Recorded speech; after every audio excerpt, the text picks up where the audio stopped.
Hello সবাইকে, আশা করি সবাই ভালো আছেন। আজকের এই ভিডিওতে আপনাদেরকে 4টা পেজ 5 মিনিটের ভিতরে টাইপ করে দেখাবো এবং ওয়ার্ডে এডিট করে দেখাবো। তো পেজগুলো দেখুন, এখানে সম্পূর্ণ বাংলা লেখা আছে আর টেক্সটে রূপান্তর করব, এটাতে কোনো ভুল থাকবে না। ঠিক আছে, আপনারা চাইলে এই ভিডিওটা দেখে আপনারাও কনভার্ট করতে পারবেন টেক্সটে এবং ওয়ার্ড ফাইলে বিজয় বায়ান্ন এবং অব্র দিয়ে এডিট করতে পারবেন। তো আমি ছবিগুলোকে ফটোশপে ওপেন করে শুধু লেখাটুকু রেখে বাকিটুকু কাট ফেলে দিব। তো সেমভাবে আমি তিনোটা ইমেজকে কাট করে নিতেছি, শুধু লেখাটুকুকে।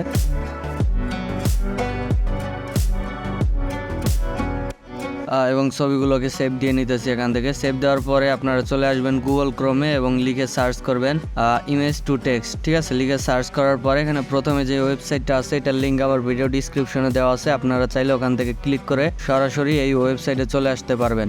তো এই ওয়েবসাইটে আসার পরে এখান থেকে ব্রাউজ ফাইলে ক্লিক করে দিবেন। তো ব্রাউজ ফাইলে ক্লিক করে আপনার ছবিগুলোকে সিলেক্ট করে দিবেন। তো এখানে 3টার বেশি ইমেজ একসাথে সিলেক্ট করা যায় না।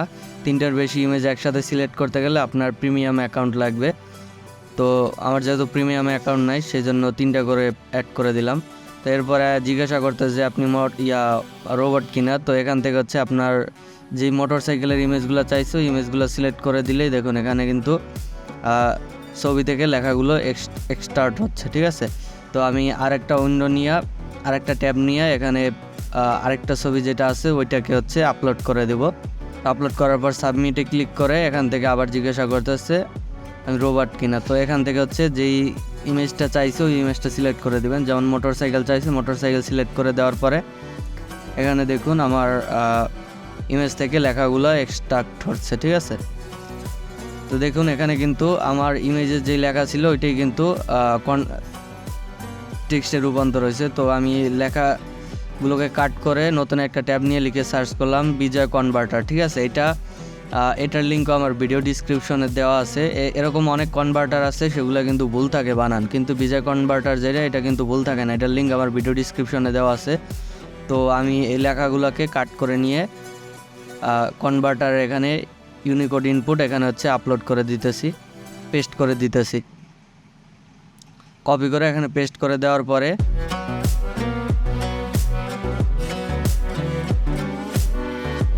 লেখাগুলোকেও কপি করে নিলাম, নেওয়ার পরে এখানে কাট করে নেওয়ার পরে এখানে পেস্ট করে দিলাম।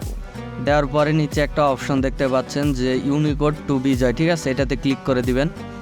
তো ইউনিকোড টু বিজয়তে ক্লিক করে দেওয়ার সাথে সাথে কিন্তু ইউনিকোডের লেখাগুলো বিজয়তে কনভার্ট হয়ে গেছে। এরপর লেখাগুলোকে কাট করে নেবেন। নেওয়ার পরে আপনার যে ওয়ার্ড ফাইল আছে ওয়ার্ড ফাইলে চলে আসবেন। আসার পরে এখান থেকে আমি একটা নতুন ডকুমেন্ট নিলাম। পেজ নেওয়ার পরে এখানে লেখাগুলোকে পেস্ট করে দিলাম। দেখুন এখানে লেখাগুলো কিন্তু ইংলিশ বাংলা ফন্ট দেখাইতেছে। তো আমাকে যেটা করতে হবে সেটা সব লেখাগুলোকে একসাথে সিলেক্ট করে এখানে ফন্টের নাম দিয়ে দিতে হবে সুতুনি এমজি লিখে। সুতুনি এমজি ফন্ট দিয়ে দিলে কিন্তু আমার এখানে লেখাগুলো সুতুনি এমজি ফন্টে চলে আসবে। আর আপনারা যদি ইউনিকোড ব্যবহার করেন মানে অব্র দিয়ে লেখেন, সেক্ষেত্রে ইউনিকোড টু বিজয় কনভার্ট করবেন না, সরাসরি লেখাগুলো ওয়ার্ডে আইন না, তারপর এখান থেকে এডিট করে নেবেন। তো আমি এখানে আমার লেখাগুলোকে এডিট করে নিতেছি, যেভাবে ডিড লেখা থাকে ওইভাবে সাজাইতেছি।